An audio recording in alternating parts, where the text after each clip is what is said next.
Lucy is active in soccer. She loves to run and jump. She's a great swimmer. She's loud all the time. She loves to play with her sisters, but she's also very independent. I'm gonna go adventuring. Trapdoor, I need a trapdoor. One of my sisters is Ivy and the other one's Alice. Alice is 10 minutes older. And Papa is very nice, and so is Dad, Jake. But it'll get easier when it starts cooking. She likes to be a helper in the kitchen with anything that Jake or myself are making. But in the beginning, like when she was 3, even the sound of us cutting carrots or mixing food would make her retch and oftentimes vomit. Pediatric feeding disorder is where a child is not eating appropriate for their age. In Lucy's case, she needed a feeding tube for her nutrition. I didn't really like a lot of foods, and it was just very hard for me to eat. Like, I felt like I was being pressured to eat, and so if I didn't really eat enough, I had to take a syringe and put it in my tube.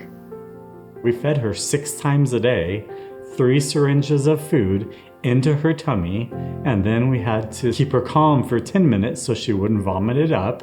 She would not sit at the table for meals more than maybe 2 minutes, and then she would dismiss herself. Feeding is a relational thing. We sit around the table and we eat together. And when any part of that is disrupted, it can take a huge toll on families. Most dinners would end up in me getting frustrated and throwing the plate of food into the trash.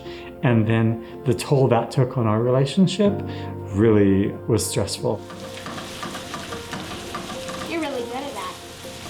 It takes a lot of practice. Life was pretty much miserable because we didn't have any resources or any support.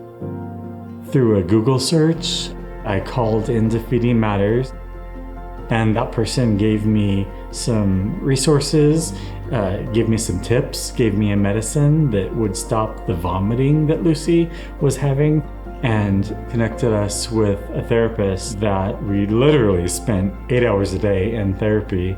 And the crowning moment of that was the last day where we went to an Indian restaurant and Lucy was actually able to dip naan bread in tikka masala and take bites of it. Something we would never dream of happening. Prior to Feeding Matters founding in 2006, there weren't any resources for families or professionals. We were trying to share how important it was to pay attention to feeding struggles.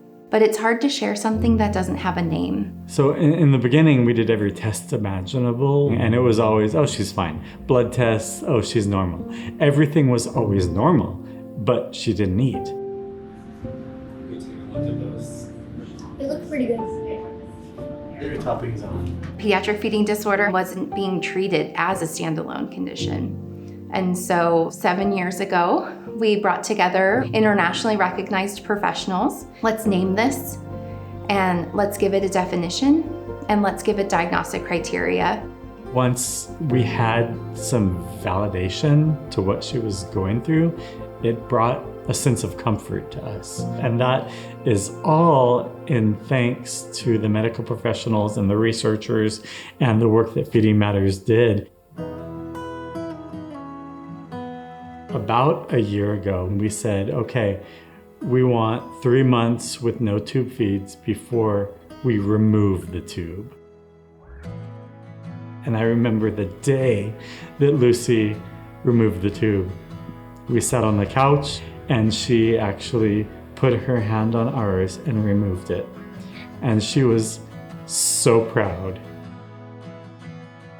When I got the feeding tube removed and when we stopped using it, it just felt like I was free. What we've noticed is after she got the G-tube removed, she is much more confident and she loves to be a keeper at soccer. She just dives on the ball. And she actually won championship in her tournament just yesterday. Oh, Dad?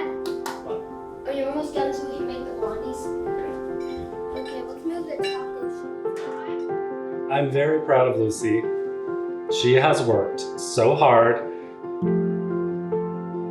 I never could really imagine getting to this point. It felt insurmountable. What I've done for 9 years is talk about feeding, and I'm kind of excited just to move through life like just eating instead of talking about feeding.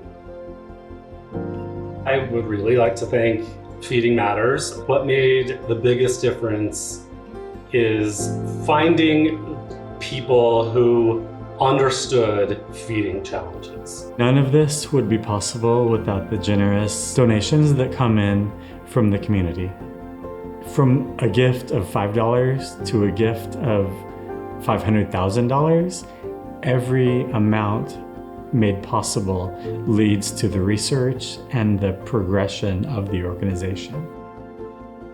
Oftentimes families are calling us at their lowest, and your donation can give them hope.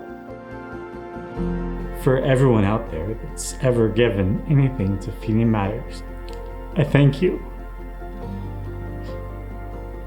Because if you aren't there, Feeding Matters wouldn't be able to do the work that they're doing. So thank you.